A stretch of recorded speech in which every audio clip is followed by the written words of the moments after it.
Before Jack Ma became one of the richest men in China, before Alibaba became a global e-commerce empire, before the world ever heard his name, Jack Ma was just a man who kept getting rejected. He failed his university entrance exam. He was rejected by 30 different companies after graduation.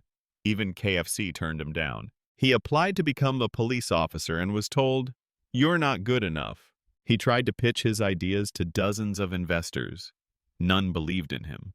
By the time Alibaba was founded, Jack Ma had faced over 500 rejections in his life. Most people would have quit, but Jack didn't, because failure didn't scare him. Giving up did. This is not just the story of a tech giant. It's a story about believing in yourself when no one else does. It's about getting back up again and again after life knocks you down. It's about a man who had no money, no tech skills, no connections, only vision, grit, and an unshakable belief that one day the world would listen.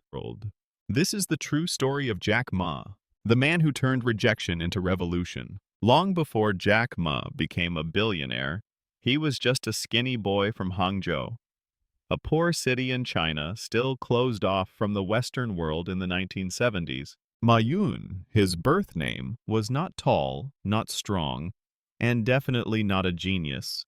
In fact, he struggled in school, especially with mathematics, a subject that would later hold him back more than once. But Jack had one rare quality, an endless curiosity. At age 12, he discovered something that would change his life, the English language.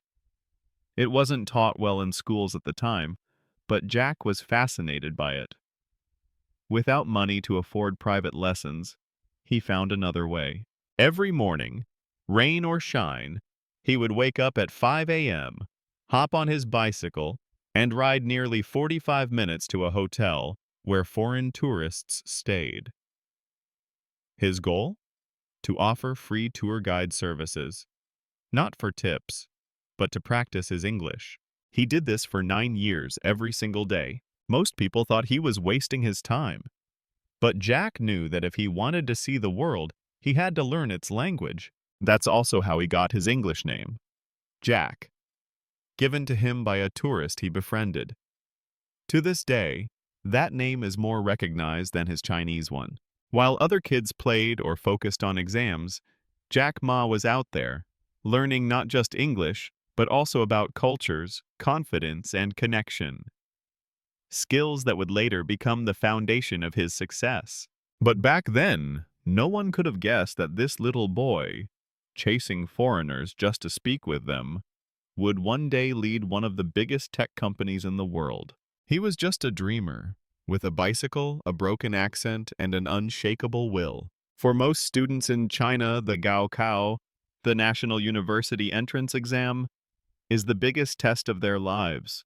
For Jack Ma, it became his first major wall. The first time he took the exam, he failed miserably. His math score? 1 out of 120. He tried again the next year, still failed. The pressure was intense. Friends moved on.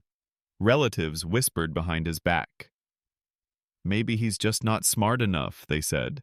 But Jack refused to give up. On his third attempt, he barely passed and was accepted into Hangzhou Normal University, majoring in English. He wasn't top of his class, he wasn't a prodigy, but he was persistent. In college, he stood out.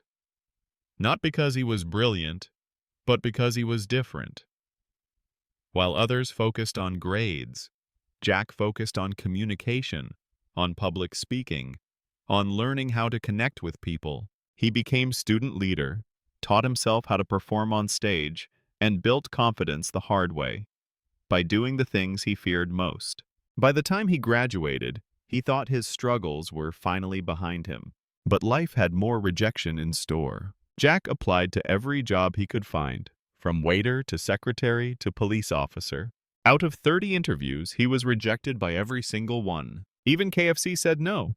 They hired 23 out of 24 applicants, Jack later recalled. I was the only one rejected. Each no cut deeper than the last. But Jack had learned something important. Rejection is not the end, it's just redirection. Instead of feeling bitter, he told himself, "They're right. I'm not the best candidate. but that doesn't mean I can't create something of my own.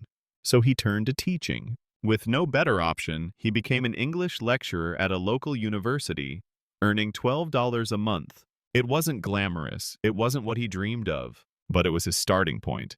In 1995, Jack Ma had never touched a computer. He didn't know how to write code. He had never sent an email. He didn't even know what the internet was. But everything changed when he flew to the United States as a translator for a government project. It was his first time outside China, and his first encounter with the digital world. A friend showed him how to browse the internet. Jack's first search? Beer! Results popped up from all over the world. American beer, German beer, Japanese beer. But there was no Chinese beer. Then he searched for China. Still almost nothing. It was like China didn't exist online. That moment hit him like lightning. He didn't fully understand the internet. But he understood one thing clearly. If no one is doing it for China, I will. When he returned home, he borrowed money and launched his first website, China Pages, an online directory for Chinese companies. But no one believed in it.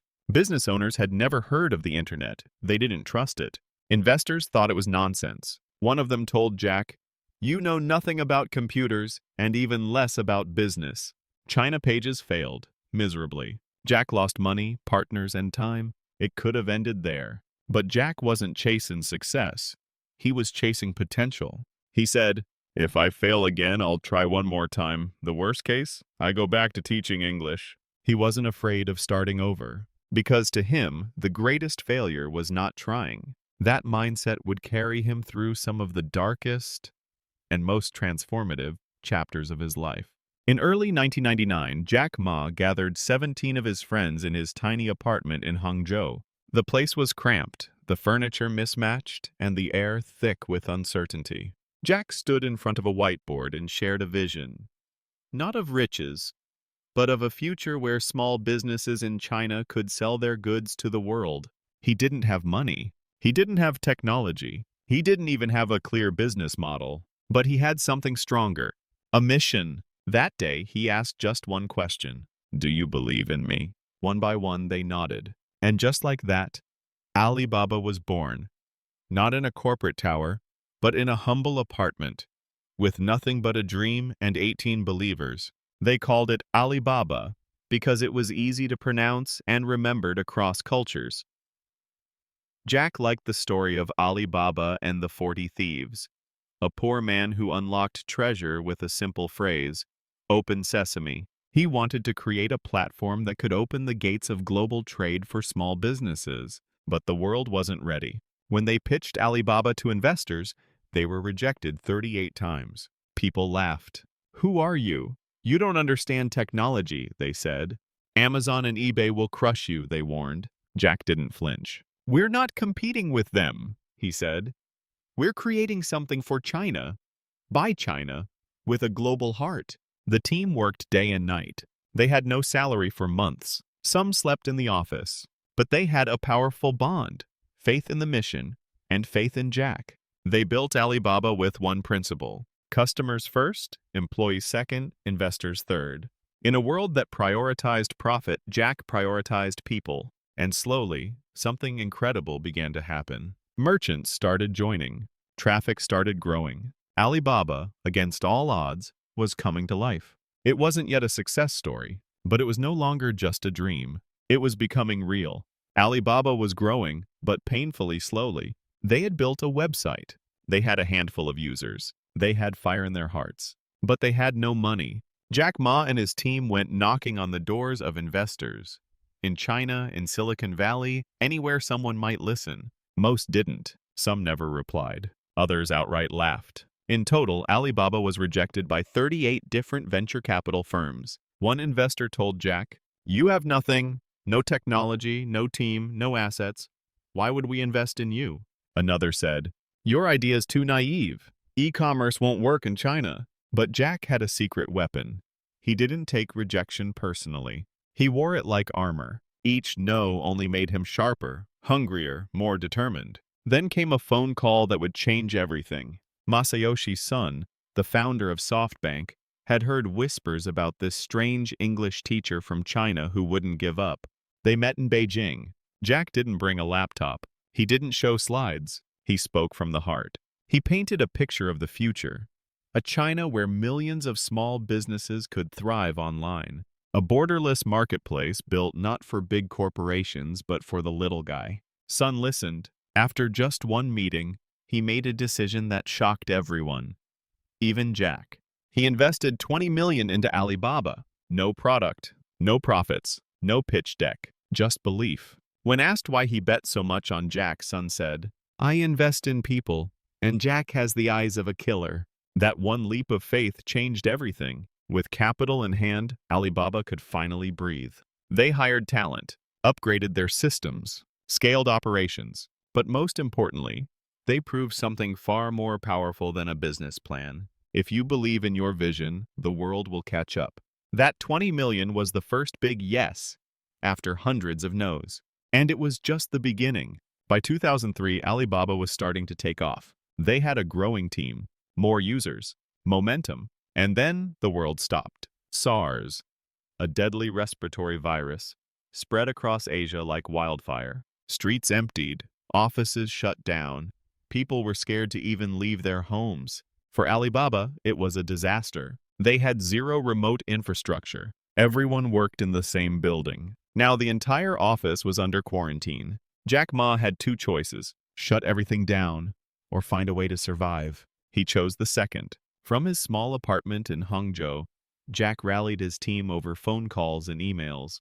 They began working from home, a radical idea in China at the time. They faced endless challenges: slow internet, no collaboration tools, low morale. But Jack didn't panic. He told his team, "This is not a problem.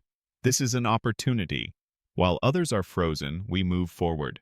And so they did. During the lockdown, they secretly developed a new platform, Taobao, a consumer-to-consumer marketplace built to compete with eBay.